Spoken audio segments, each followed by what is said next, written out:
Hello, everyone. Welcome back to KV Reacts. This is the first episode of the Banter Room, an idea that I have where everyone can come and let loose and have a comfortable environment to share their unfiltered opinions. The first game that we've decided to do today is for Arsenal versus Chelsea. Now, there are a lot of exciting games that are going to be happening tonight in the Premier League. It's going to be Arsenal versus Chelsea, and for the La Carabao Liga. Cup, it's going to be Liverpool versus Newcastle United. And finally, tonight in the La Liga, late at night, is going to be Atletico Madrid versus Barcelona. So a lot of exciting football games going on. But the Serie A game भी है. that we're going to be focusing on is Arsenal versus Chelsea. So Advait, the team lineups are out. What are what are your opinions? What do you think? Uh, I think Arsenal have still got a strong the same lineup which we went ahead with PSV. Except we've got Hmm. Lewis Kelly at left back, who's come back into the squad. We've got Merino on top, Right. Trossard and Martinelli start on the wings, which is a good sign. Hmm. Midfield is solid. Midfield is where I'm expecting us to win the battles against Chelsea.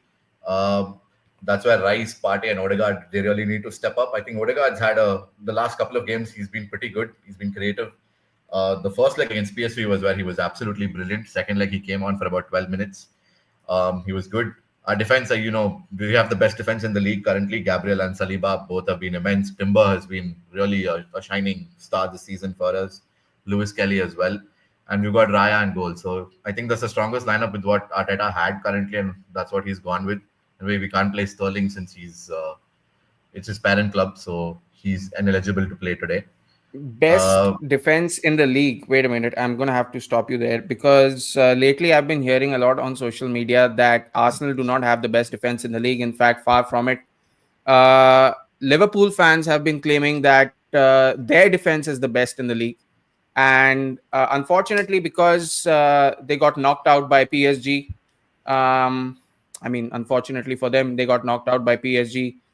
They are now claiming, they used to claim that Mo Salah was going to win the Ballon d'Or. And now people are starting to claim that Virgil van Dijk should win the Ballon d'Or. Now, why is that? Uh, why is that? By getting knocked out of the Champions League, any player from that team should be considered for a Ballon d'Or. Would you care to explain that? And would you also care to explain why there is this narrative that Liverpool's defense is all of a sudden better than Arsenal's, despite having performed well this season, but just a season? I mean, see, if you want to stat pad it, we can stat pad it. Arsenal have conceded only 24 goals this season. Liverpool have conceded 27 goals this season. That's your answer. That tells you that, Mm-hmm. Arsenal have the better defense. I agree. Mm-hmm. People tend to be like, yeah, Virgil van Dijk, I agree. He is world class. He is in the bracket of one of the best defenders in the world. But, people going ahead and comparing Konate. I mean, Konate, he's been okay, man. He's been good. He's been good at times for Liverpool. But again, I wouldn't put him in the world class bracket. He's had his off games. He's had games where he's been absolutely bad. The game Mm-hmm. against PSG as well, he was poor. So if you want to stat pad it, I definitely Arsenal has the better defense. We do have the better defense. I mean, Timber is again shown. He's been brilliant at right back. I agree. Trent offers that extra pace and whatever, and he's more of an attacking fullback, and he gives you those assists and something which Timber doesn't give. But at the end of the day, your job is a defender. Your job is to defend, and I think Timber does that way better, miles better than what Trent does. And the same goes on the other Mm-hmm. wing as well. I think Lewis Kelly, since he's been coming on, since he's been playing, I agree he's been a bit brash at times, indecisive with the red card. I'll agree with the Mm-hmm. one red card where that was a stupid tackle against West Ham, which deserved a red card. The Mm-hmm. one against Wolves was absolute rubbish. That was never a red, and I'm Mm-hmm. glad it got resigned and it got overturned. And he deserves the call up in England. For the England call up, hear a lot of fans, saying that Jed Spence deserves to be called up ahead of him, and does Lewis Kelly actually deserve it, and is he going to get sent off? I mean, dude, the kid's 18, dude. Come on, 18-year-old guy living rent free in all you haters' heads. You guys seriously need to buck up, dude. The kid, you need to appreciate talents like this, man. He's one of a kind. He's a central midfielder who's been playing at left back, and he's been bossing. He's absolutely been bossing on that wing. There are very few. I think the only person who I personally saw taking him on was Kudus. Kudus gave him a really hard Mm-hmm. time. Kudus was the only Hmm. winger I saw who gave Lewis Kelly a really, really, really hard time. And I think you need to Right. appreciate that fact rather than just spewing hate for every single thing that anything that Arsenal does. This goes right from everything. The Declan Rice celebration against Manchester United. You had fans going like, "Why the hell is he celebrating? Go and pick up the ball, dude. It's a rival. It's a traditional rival, man. He has all the rights to celebrate." I agree. Yeah, it's a Hmm. 1-1 draw. I agree. I completely agree. And yeah, we're 15 or 16 points behind Liverpool. But a player has all the rights to celebrate a goal. He scored a goal and he scored a banger. He scored an absolute screamer. He has all the rights to shush the United fans. What's wrong with that? Why are Liverpool fans getting frustrated or getting itched about? I don't really understand that. That baffles me. I I think this season has been a bit of a revelation in the terms of how being a rival, an immediate rival, is an immediate concern for the team that is competing. Now, I think probably 20 or 30 days ago, there was a lot of chest thumping going on by the league leaders and their fans regarding how the Carabao Cup is just average. Like it's Mickey Mouse okay if Cup. we win it or lose it. It doesn't really matter, because at that time they were competing for more trophies than they are now. Now Exactly. Liverpool find themselves in a position where they are almost certain to win the Premier League, and all credit to them for that. But they will no longer be taking. There were talks of a quadruple going on some time ago, and Exactly. all of a sudden they find themselves uh, facing reality, and now the Carabao Cup for them is no longer a matter of it's no longer a matter of we don't care about this trophy or something Yeah, like that. pride or Now it's become a prestige. matter Yes. of this is probably going to save our season. All that talk, and to just win one trophy out of it, an important trophy too. But like if you saw their comments a couple of months ago, it would have been completely different.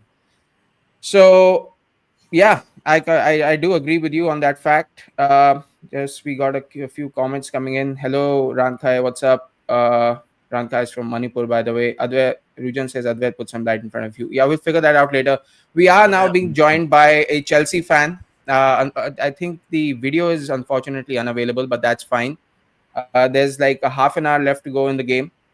So I'm just going to invite him onto the Can you stage. guys Hello, hear me? Nikhil. Can you guys hear me Welcome. properly? Yes, Oh, Mr. loud and Mr. clear. What's Chelsea. up? Hello, Thank you hello. for Can you joining guys in. hear me? Can you guys hear me Yes, yes, properly? Or is yes, yes, we can.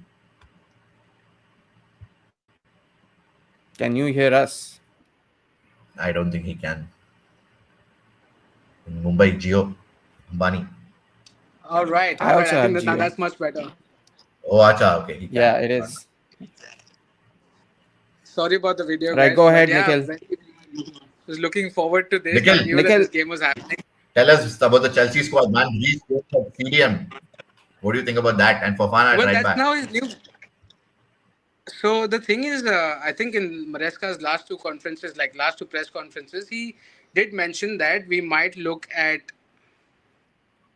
James start in midfield because there's a lot to offer Mm-hmm. for him, and I think that's extremely good because his deliveries, his passing, his vision, and his shooting is much more. I think suitable in the midfield position as compared to right back because he does not have that much of pace and energy to keep running up and down, especially with all Mm-hmm. those injuries that he's gone through. So putting him that midfield and giving him that position, which also allows Enzo that free role of going up and down because we've got Caicedo, we've got Reese, and then Enzo just has the free role to move up. So I think it's a good. It reminds me of David Luiz, the David Luiz era when David Luiz was deployed to Yeah, midfield, he was at and the CDM. Correct, yeah. correct. So I am looking forward to it, but again, I don't have 100% expectations of it to succeed immediately because again, we know Reese, he'll come, he'll play, he'll go down again. So Fair. But what do you think about Palmer missing out on this game? He's a big miss, it's no? I think he definitely is. But well, give him cut that man some slack. Now Agreed. Maresca has always said that Palmer is not the only one who runs this team. So this is that chance for the rest of the squad to play against an Arsenal team like a strong Premier League side without Palmer. So we'll see how the team functions. I mean, I am happy for Palmer to rest because anyway he's going through this slumber or he's going through this phase where he's not performing. I have no problems with that, but giving that man, putting him aside, leaving him out of this pressure scenario, it's good. I think it's a good call. He'll come back in because he played against Copenhagen, so we don't want to stress him out as well. So just give him that rest. Yes, it's not the right club to give him to for Palmer to be rested against, but it's fine. It's fine. Poor guy has been taking a lot of slack, and you know how some of our fans, whether it's Arsenal or Liverpool, you have that batch of fans who will accuse and you'll abuse the best player who's done everything good for them. No, no, I'm So pretty sure, bro. I'm pretty sure. At least you guys are a little more. You guys are much better than Liverpool fans. You won't blame probably Palmer if he or Maresca for not playing him if you Okay, do lose. I'm just gonna take a comment real quick. Yash says Palmer missing out is fine. Us missing out on our UCL team of the week, Sterling, is an issue.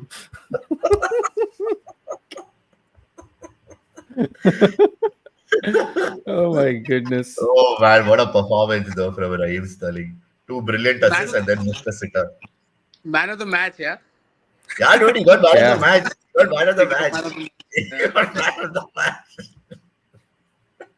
No, see, honestly, I Yeah. see this game as a must-win for both the sides because now again, City dropping, City obviously dropped points, and we are still fourth.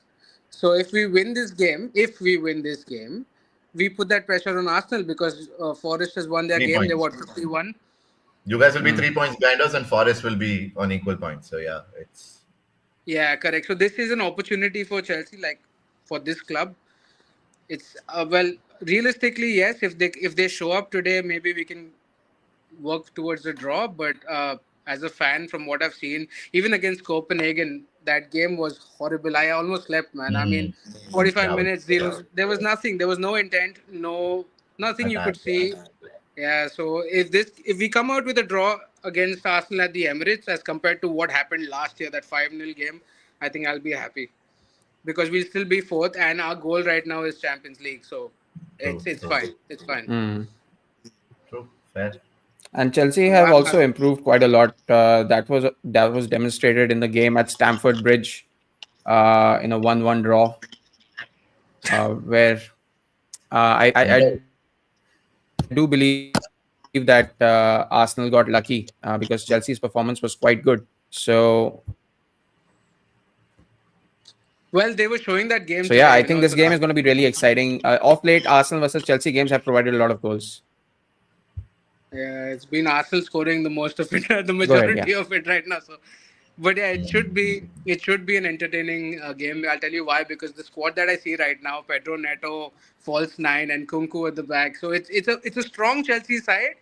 It's just how we show if we not show up on the game, because if we show up, if this Chelsea team shows up today, it'll be a tough one. You can't predict it. Mm. But knowing this squad, if they just go there and sit back, whether Arsenal has a striker or not a striker, Gabriel will come and score the winner. It doesn't matter. But So looking it's at up. Chelsea's formation, do you think it's a 4-2-3-1, or do you think Chelsea are playing at five at the back It's a with Fofana? 4-5-1 by the looks of it. Okay, so Fofana is at right back. Fofana is that right back, yes. Uh, what do you think So about that? Him playing out of position? him playing out of position, yeah, well, when he was fit as well, he was a right back because James was not there. And Fofana is, in my opinion, yes, he should be a centre back, but at this stage, he's just filling in those spaces and the gaps that have exploited Chelsea. And I think that last game that he played in the Premier League, even against Leicester, he was solid at right back. So I want to see if he does the same against a big team like Arsenal. So I personally, I think Fofana is a much better defender at right back as compared to James. He offers more attacking. So getting James, like James being an inverting fullback and Fofana at the right, hopefully everything works out. I'm happy with James at the right because Gusto is injured. If Gusto was fit, he would have had Gusto at right and Fofana in the center. But now that's not the case. So we're just trying to find a way to get the best team to face Arsenal. I'm I'm happy. happy, man. Got Sanchez in goal. That guy is capable of a mistake always. Uh, when Maresca announced Sanchez being our number one, I had given up already. So there is nothing that I can take back. But no, I'm happy with this squad. Yes, Palmer is a big question mark. But then again, I see it in a way where let's cut this guy some slack. He's given us a year and a half, a season and a half worth of him performing, him carrying the club by himself. So now let him rest. And anyway, we see if we lose this game, Palmer performs. The one player that they'll blame is Palmer. Palmer didn't show up. Palmer was not there. So let him just take that time off. So and again, he had a knock. He was not well. From what Maresca said before, like after the Copenhagen game, that Palmer played with a stomach issue or basically illness. He still Yeah, played. yeah, So stomach bug. I think that's the reason why he's out today. And I'm happy. It's okay. He's not performing. It's good. Good to keep these players out because the other players can see that, okay, if this guy is not performing, whether he's the best or not, he still has to sit down because there are other players performing better than him. So it's a good decision for me. And my final question: what do you think about young Tyreek George? I think against Copenhagen, the guy was brilliant. Do you think he'll have a say in today's game? He's on the bench though. I think Palmer will have a bigger say from the bench than Tyreek, to be Is honest. Palmer on the bench? I don't think I saw him on the bench. Oh no, He's no, on the he's bench. not there. He's not there. Sorry, my bad. No, no. Well, Tarek George, depending on the situation, right? Again, if we But he they looked might good, man. He looked actually good against Copenhagen. He scored, if I'm not wrong. Did he score? no, he did assist. Oh, he assisted. Okay. He assisted in both the legs. So Tyreek is a prospect, but again, Addy, we've seen prospects come and go. With the Chelsea squad, it's not a squad that plays these prospects. They're just there as a party. Now, what I'm looking forward to is next season. Next season, why? Because we get Estevao from Oh obviously the God. Brazilian talent. Henry Paez and Estevao, right? Henry Both. Paez, Estevao, and then we got Quenda from Porto, who again joins But in he's 23. coming in. He's coming the year after. Yeah, he's coming the year after. So let's see now how and what turns out because we already have a big squad. I just hope that these guys are not wasted because Estevao is what I'm looking forward to right now. Estevao Oh and yeah. Palmer together. That's Estevao looks my the deal. so coming back to you answering your question about Tariq George. If this happens, well, it's sad to say this, but I don't see him staying at Chelsea for long. दे दो यार टायरिक George दे दो Stirling वापस ले लो यार Stirling तुम लोग रखो उधर ही रखो नहीं उससे वही हम खुद दे देंगे यार तेरे को पैसा 5 मिलियन तू ले ले रख लो यार इसको Acha guys, game's about to start in about 25 minutes. Let's get the predictions in. Predictions and scorers. Who wants to go first? I'll go first. I agree with Yash, who just said that it's probably going to be a 3-1 Arsenal victory. I think that's a fair shout with a Martinelli brace. I think that's Bitter says that's being a little bit optimistic Yes. that Arsenal's going to score 3 goals with Mikel Merino up front. But I still feel that at the Emirates, maybe we might find a way. What do you feel? I'm hoping for a 2-1 win. But I think, heart says 2-1 win, but mind says 1-1 draw. I still feel, we lack that creativity. Yeah, we lack that creativity up front. We lack those goals up front. And it's not only the goals, it's also the creativity. I think Odegaard is just the first leg against PSV was where we saw, glimpses of him, the 2022 and 23 season Odegaard, where, he had so much freedom and he was able to dictate play. But with Caicedo and with James now there, I doubt he's going to again have that freedom. And our play usually, depends upon him, that final pass, that final through ball from him. So it depends on what type of Odegaard shows up. I think if it's the creative Odegaard, I'll go for a 2-1 Arsenal win. If it's a subdued Odegaard, it's a 1-1 draw. Right. Final Arsenal prediction is from Bitter. He says he's going with a 2-1 victory for Arsenal with Merino and Rice as goal scorers. That's also not a bad shout. Okay, now Nikhil, what do you feel, man? So if you ask me, my heart, obviously, I would want a win, but my heart says it should be a draw, like a scoring draw, not a goalless draw, definitely. But I see Arsenal score 3. What? Sure. So 3-1 Arsenal or 4-1, even if that matters. 3-1 Arsenal. But again, like I said, it depends on the squad, right? It depends how, like I said, the first thing I said, if Chelsea show up, you're not going to score more than 2 or 3. But if they don't, and if we get complacent like we do, this entire season has been first half, we've been nice to be holding the ball, possession play, dominating football, and second half they lost. They're not nowhere to be found. Yes, So yes. if they show up today, it's going to be a good tough 2-2 draw. If not, well, my final prediction is Arsenal win by 3 goals to 1. All Fair right. enough. Not bad. All right, guys. So we're about to start the live stream for the Arsenal versus Chelsea game. Make sure that you join us for that. Thank you so much for the guys who came here absolutely last minute. Scousers were a no-show. You know who you are. Oh, but wait, can we just have like 10 more minutes of bantering the 10 more scouts? minutes. Yes. I am sorry. I have to make the thumbnail. I have to do everything. So maybe. How about this? We're gonna have 3 streams tonight. We're gonna have 3. We can make it 4. We'll do a post-match reaction. We'll do a post-match reaction for the Carabao Cup final. I think that's fair. It is a trophy now in the minds of most Liverpool fans. It wasn't a Oh, yes. trophy before When they played United won it, it PSG. wasn't a trophy, it was a Mickey Mouse Cup, yes. But when Liverpool are battling for it, oh my God, it's the all important holy No, grail of post match English would be football. good. Post match would be And then the good because same, after this game, I've got 2 Scousers who are going to be oh, don't worry, dude, don't worry. The same lettuces are going to be commenting on the Charity Shield next season. They'll be criticizing Arteta this season for counting the Charity Shield, and then next season, that's probably going to be the only trophy they're going to win next season. And they'll be like, oh, wow, honest what won the Charity Shield. Put some respect on him. And we are delusional, by the way. They call us delusional. Oh, how? You know what? There will be an extended podcast where we're gonna discuss the issues regarding what has happened, what Advait is mentioning about Liverpool and No, let's do this. Let's Arsenal. do it. But Kiwi bhai, let's do this after the Chelsea game. We'll probably fit that in. I think you have a bit of free time because the Liverpool game's at 10. So Chelsea game gets over by yeah, I I think think about I 8 think we can do that. 8:30. 8:30. So at All right, 8:45. fine. We'll do a preview for the Carabao Cup final after the Chelsea game. Is that fair? It's basically bantering Liverpool. So yeah, it's not a preview. It's Okay, a fair full. enough. All right, all So right. Perfect. Thank you, guys. Thank you, Yash, Bitter. Thank you, Rankai, thank you guys for joining in. Rujan. Thanks for joining in. Yep. And I will see you guys on the live stream, which I'm going to be going live in 10 minutes. So see you guys then. Thank you so much for joining. Thank you, Advait. I'll see you soon. See you on the live stream. See you guys. Yeah. Bye.